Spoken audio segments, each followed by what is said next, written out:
E hoje, na minha poesia com rapadura, eu vou falar de saudade. Saudade que talvez seja o sentimento mais poético que existe, mais até do que o amor. Porque nem todo mundo sentiu amor na vida, mas saudade sim. Por isso que eu disse um poema em cima de um mote que diz: quer saber quanto custa uma saudade? Tem amor, queira bem e viva ausente. Diz assim: a saudade de alguém que foi embora, de um amigo, de um amor, de um parente, de alguém que não está mais entre a gente. Com o peito adoentado, a alma chora, feito gripe que de noite só piora, dói bem mais do que 20 dor de dente. Judiando até do cabra mais valente, sem sentir pena, dó, nem piedade. Quer saber quanto custa uma saudade? Tem amor, queira bem e viva ausente. Tanto amor no meu peito estocado, esperando por você que já partiu.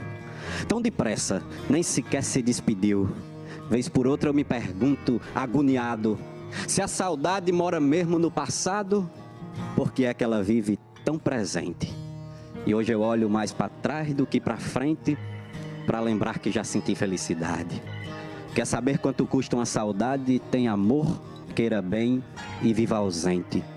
A saudade observando a minha dor, me levou para a mesa de cirurgia, sem ao menos aplicar anestesia, segurou meu coração e arrancou. Nessa hora até a saudade chorou, percebendo todo o mal que faz pra gente. Viu seu nome gravado em ferro quente e deu remorso do tamanho da crueldade. Quer saber quanto custa uma saudade? Tem amor, queira bem e viva ausente. Se a saudade, além de ferir, matasse, com certeza eu já teria falecido. Mas nem morto eu teria lhe esquecido, nem a morte dava fim a esse impasse. Cada vez que a minha alma se lembrasse, pediria a Deus de forma insistente que Ele desse um jeitinho diferente para juntar nós dois por toda a eternidade. Porque quer saber quanto custa uma saudade? Tem amor, queira bem e viva ausente. A gente viu ali a área perto daquele arco, ali funciona um projeto social do Flávio Canto, um projeto que é o Grupo Reação, que trabalha com crianças da comunidade, e ele logo na segunda-feira, no domingo, postou uma mensagem dizendo assim, botando o áudio dos tiros, que é uma coisa, como a gente ouviu, assustadora, e dizendo, como seria, né, se os nossos filhos acordassem com esse barulho? Os meus alunos acordaram com esse barulho hoje, né? O que você faz? Não puderam ir à aula. Certamente não puderam. Não foram. O Marivaldo estava comentando que o Grupo Coabales também é de uma comunidade que está vivendo uma situação de muita violência assim também. Pois é, hoje de manhã a gente está sabendo que está tendo também uma operação em Salvador, o bairro Nordeste da Amaralina, é um complexo, né?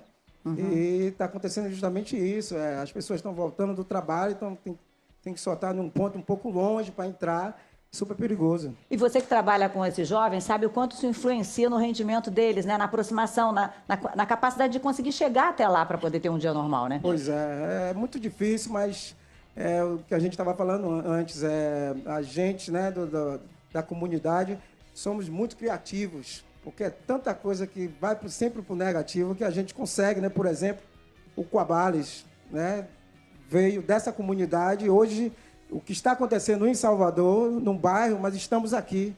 É uma coisa muito complicada. É um conflito, né? Porque a gente fica imaginando, Lázaro, quantas possibilidades são perdidas, né? Quanta gente poderia estar fazendo mais coisa e por medo, por falta de oportunidade mesmo, acaba não tendo essa chance, né? Esse é um dos caminhos, né? A arte é sempre uma porta de entrada maravilhosa para resolver várias questões.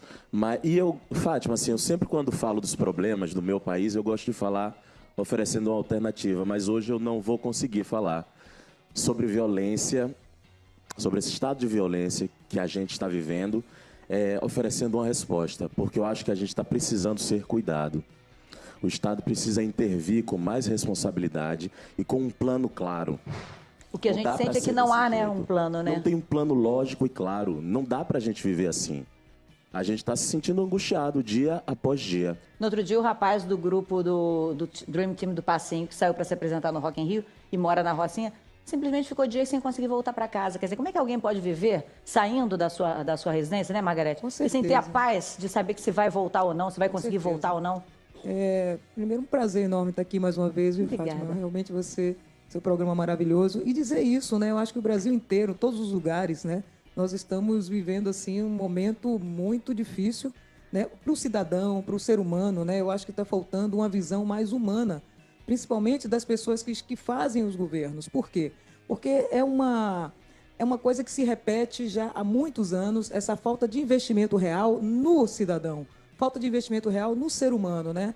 Porque, assim, essas construções, essas coisas, assim, a gente precisa disso, mas a gente precisa também de capacitar o humano, a pessoa, né? Então, quando você dá uma ferramenta de educação verdadeira, de qualidade, você muda o padrão. Porque quem experimenta o bom não quer viver numa coisa ruim, né? Claro. E nós temos, o Brasil é um país maravilhoso, com muitas riquezas, o povo é muito potente, o povo é muito criativo.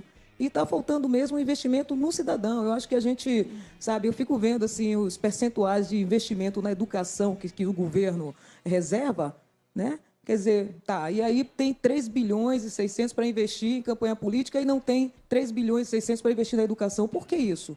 Ou às vezes até tem uma verba destinada para a educação, mas não aplicada realmente nela, o que é mais cruel ainda, né? O que eu vejo você olha os números, tem uma verba destinada à educação. Mas o percentual é pouco. Nós temos condições de aplicar mais. Porque continua impondo ao povo brasileiro essa angústia de viver dessa forma. Se nós temos potencial para ser melhores, para haver um investimento verdadeiro no cidadão.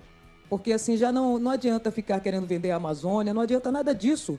Enquanto a gente não qualificar, não der condição do povo se expressar verdadeiramente com tudo que a gente tem. E eu concordo com o Lázaro dessa história do cuidado. Acho que a gente também está um pouco cansado de só nós, só vocês, só cada um tentar fazer só o seu lado. E de onde vem o suporte para ele? E dia após dia a gente fica recebendo os dados, as estatísticas são alarmantes. Você vê a quantidade de policiais morrendo de serviço. Com certeza. Já foram 103 ou 104 no Rio de Janeiro, só no Rio, só esse ano, gente. A quantidade de jovens assassinados, jovens negros assassinados, muitas potências sendo assassinadas, a população inocente que não tem nada a ver com isso, acuada, com medo de sair de casa. Isso não sei nem que nome dá aqui, não vou dar o nome que está vindo na minha cabeça para não alarmar. Mas a gente vive uma guerra assim, a gente está vivendo. Se eu hoje já liguei para os meus filhos que estão na universidade para dizer, não saiam daí, fiquem aí até quando der. A outra que está em casa não vai para a faculdade hoje. Isso não é uma situação de normalidade, né? Isso eu estou distante. Imagina quem está ali, quem está com seu filho ali, que saiu para trabalhar cedinho e ouve agora que... sai para trabalhar no escuro. Exato, exato. Sai 5 da manhã para... Quando nem a operação policial às vezes ainda começou e que de repente está trabalhando e ouve uma notícia como essa e que aí não sabe como é que estão os filhos, como é que está a família, como é que está uma pessoa mais velha que ficou em casa, alguém que passa mal num momento como esse, de uma tensão imensa de um tiroteio, como é que faz para chegar socorro para essa pessoa? Como é que essa pessoa vai ser atendida? E é angustiante, né, Fátima? Óbvio, toda a falta de segurança, a instabilidade, mas o mais simbólico, para mim, eu acho é a criança não chegar à escola. Isso eu acho muito simbólico. Por que você não foi à aula hoje? Por que você não aprendeu hoje? Porque tinha tiro. Eu acho isso mais angustiante, sabe? Claro que a falta de segurança, óbvio, é prioridade, mas acho que o mais simbólico disso tudo é a criança não poder chegar à escola. Isso já começou errado, né? Quando a gente ouve por trás da fala do repórter, a quantidade de rajadas, de tiros, não tem como a gente não usar um termo como guerra, por mais que a gente queira a gente queira tentar segurar esse termo, porque ele é muito forte, mas para aquelas pessoas que vivem ali naquele dia, todos os dias, ouvindo isso, olha... Que alguém aí acabe sendo atingido por um disparo. São rajadas e mais rajadas. É uma guerra específica, né? Porque também o meu medo, só de falar em guerra, é legitimar uma ação do Estado mais violenta do que já é. Não, a gente não quer isso. É uma guerra na prática, mas a gente não pode falar por Estado, é uma guerra. Porque senão, mas aquela piora, pessoa que está vivendo lá, eu acho que ela não tem como não se enxergar diante de uma situação como essa. E não adianta pensar apenas na resposta para esse momento que a gente está acuado. A gente tem que ter um plano de longo prazo. Quando a gente fala sobre educação, sobre investimento em cultura, acesso a lazer, claro, juventude, isso tudo faz parte de um plano de futuro, de uma construção de país. Dar acesso aos nossos jovens, à nossa população, a outras alternativas, outras respostas. Passa por isso também. Não é só a resposta imediata, como às vezes a gente vê, né? Não, porque aí você faz mais uma operação... Exato. A resposta é o quê? É o exército? É isso? Não é essa a questão, né? É uma questão muito mais profunda. Não, porque nós falamos disso há quantos anos? Eu era repórter ainda, já cobria o tráfico na Rocinha, já cobria tantas coisas como o André depois, uma década, duas depois foi cobrir, e a gente continua nisso, porque a gente não está investindo no que realmente vai transformar essa comunidade, vai transformar uma cidade, vai transformar um país. Eu também acho que a gente não pode só, mas concordo que em algum momento a gente precisa de um cuidado imediato, pelo menos para sobreviver, e aí a gente, ao mesmo tempo, fazer um trabalho. Porque ali, naquela região, como a gente tem vários projetos sociais, tem várias pessoas tentando fazer alguma coisa, isoladamente, e muitas vezes não conseguem nem que a criança chegue até lá, né? E como o André falou, a gente olhando a densidade demográfica, a quantidade de pessoas que vivem ali, né? Quantas pessoas nesse momento estão em completo desespero, sem saber o que vai acontecer no restante do dia? Todo dia nasce gente, né? Todo dia nasce gente. Gente é uma coisa que não para de brotar, né? Então, se a gente for fazer mesmo essa soma, então todo dia tem alguém nascendo que precisa de ter um novo ambiente, que precisa de ter uma nova transformação. Eu vejo também a questão mesmo que atinge os jovens, né? A juventude brasileira, ela é muito desassistida, ela é muito desatendida, sabe? Porque não é possível que um país tão maravilhoso não valorize esse novo que está nascendo, né? Que precisa dar oportunidade, precisa melhorar, renovar o quadro político que está aí, sabe? Eu acho que os políticos deviam ser assim 2 mandatos somente, renovar, entendeu? Dar oportunidade. Tem muita gente que pode fazer coisas, sabe? Que cansa também, e as pessoas que estão lá também ficam também acomodadas naquela situação, porque é mantido, né? É muito bom a gente ter tudo o que precisa, né, em detrimento da maioria das pessoas que não tem nada. Vou chamar para conversar com a gente o juiz Iberê de Castro Dias. Ele ia chegar aqui para o segundo bloco, mas ele é titular da Vara da Infância e da Juventude em Guarulhos. E acho que tem muito a ver essa nossa conversa sobre oportunidades que a gente está falando aqui. Certamente você tem contato diário com jovens que, se tivessem tido oportunidade, não estariam, às vezes, naquela situação. Sem dúvida nenhuma. Aqui está um excelente exemplo, né? A gente tem milhares, infelizmente, dezenas, talvez centenas de milhares de exemplos de adolescentes que têm um potencial absurdo e que fica ali reprimido por conta da situação social de absoluta penúria em que se vive em boa parte do país, né? Quando você recebe esses jovens, você sente isso nessa conversa? Eles têm, assim, uma certa percepção de que faltou a eles oportunidade? Depende muito da história de vida de cada um. Alguns, e essa me parece que é a pior situação de todas, alguns não acreditam em si. Então, o principal trabalho que a gente tem para fazer com eles é justamente fazer com que eles acreditem no potencial que eles tenham. Porque eles nunca receberam elogios, nunca ninguém dirigiu a eles palavras, né, de afeto, dizendo, pô, que legal isso aí que você fez, como você joga bem futebol, como você canta bem. Ele só levou bordoada na vida, né? Então, o principal trabalho que a gente tem para fazer em muitos casos é resgatar a autoestima desses adolescentes. Esses casos são os mais complicados. Outros já demonstram uma vontade imensa e sonhos, que também são importantes, né? O cara fala, eu quero ser jogador de futebol. Claro que é um ato muito difícil de se concretizar, mas é importante que ele tenha isso em mente, que ele tenha algo que o propulsione a tentar se aprimorar.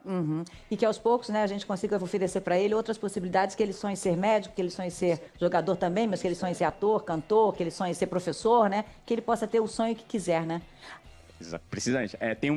Saiu um documentário recentemente, chama Nunca Me Sonharam, que trata justamente dessa questão dos adolescentes, e essa frase é muito emblemática no filme, né? Um adolescente que diz, meus pais nunca me sonharam médico, meus pais nunca me sonharam engenheiro, mas eu quero chegar lá. Então, realmente isso é importante, né? Que eles acreditem, que eles mantenham esse sonho.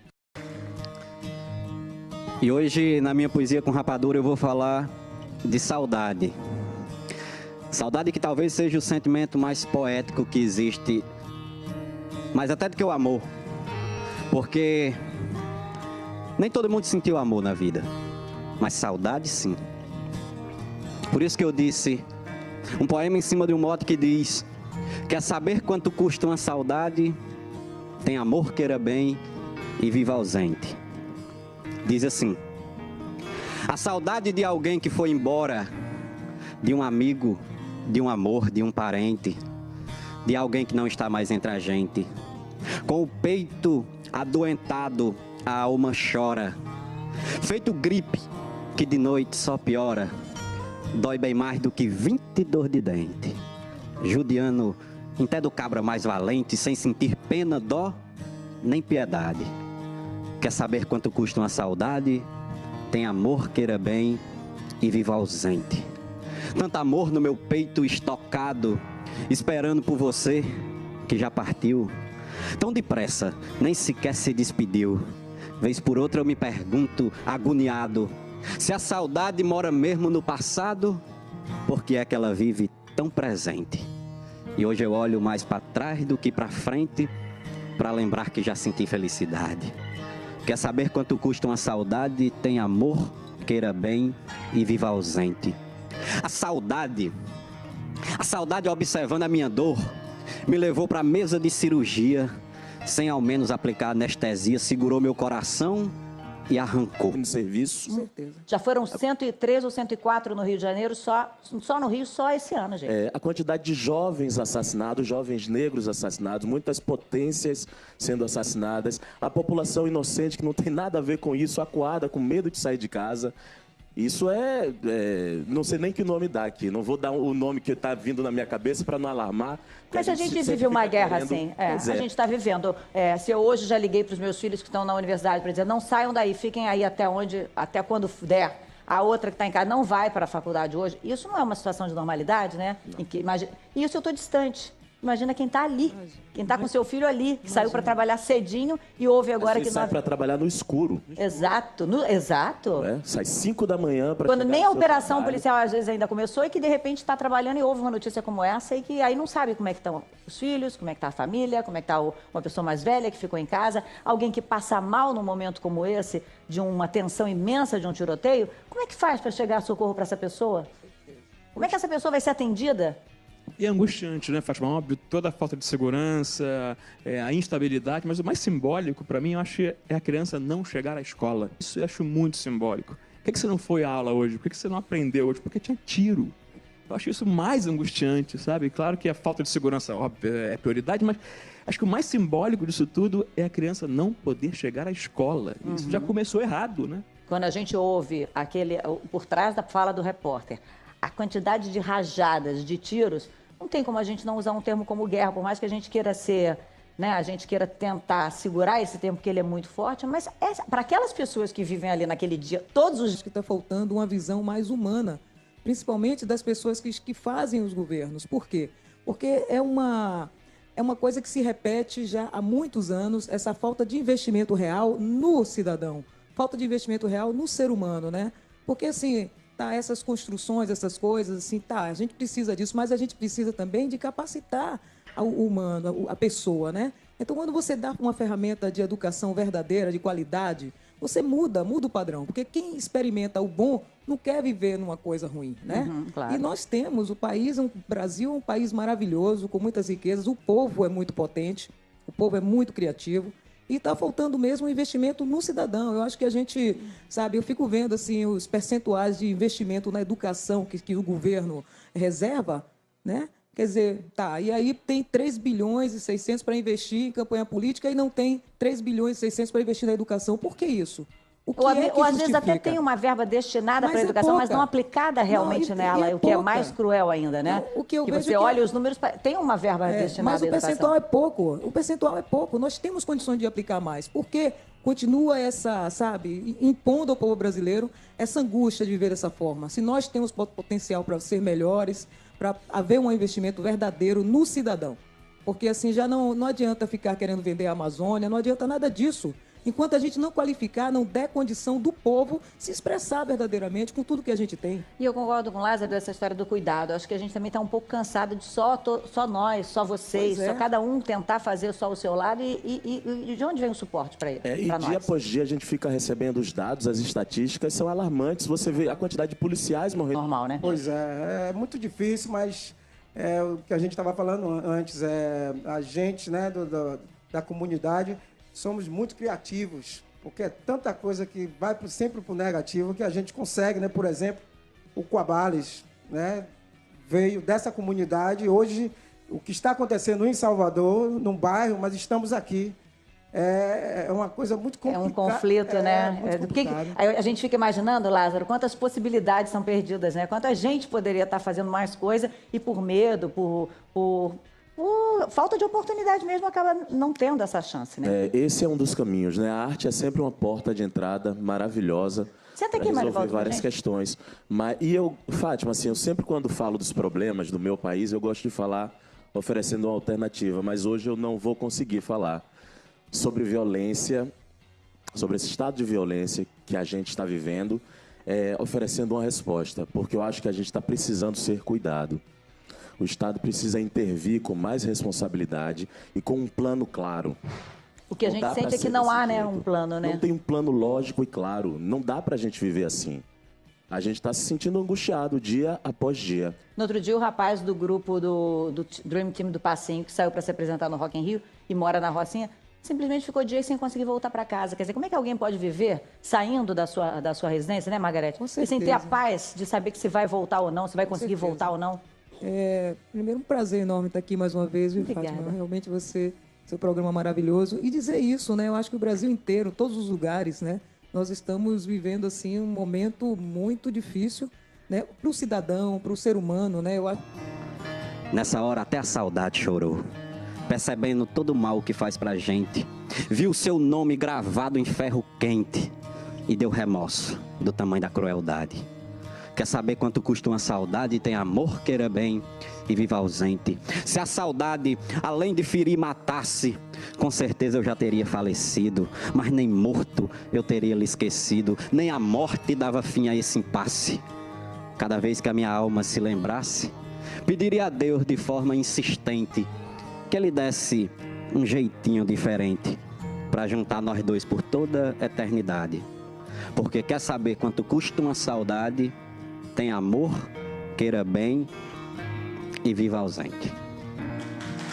A gente viu ali a área perto daquele arco, ali funciona um projeto social do Flávio Canto, um projeto que é o Grupo Reação, que trabalha com crianças da comunidade, e ele logo na segunda-feira, no domingo, postou uma mensagem dizendo assim, botando o áudio dos tiros, que é uma coisa, como a gente ouviu, assustadora, e dizendo, como seria, né, se os nossos filhos acordassem com esse barulho? Os meus alunos acordaram com esse barulho hoje, né? O que você faz? Não puderam ir à aula. Certamente não puderam. Não foram. O Marivaldo estava comentando que o Grupo Coabales também é de uma comunidade que está vivendo uma situação de muita violência, assim, também. Pois é, hoje de manhã a gente está sabendo que está tendo também uma operação em Salvador, o bairro Nordeste da Maralina, é um complexo, né?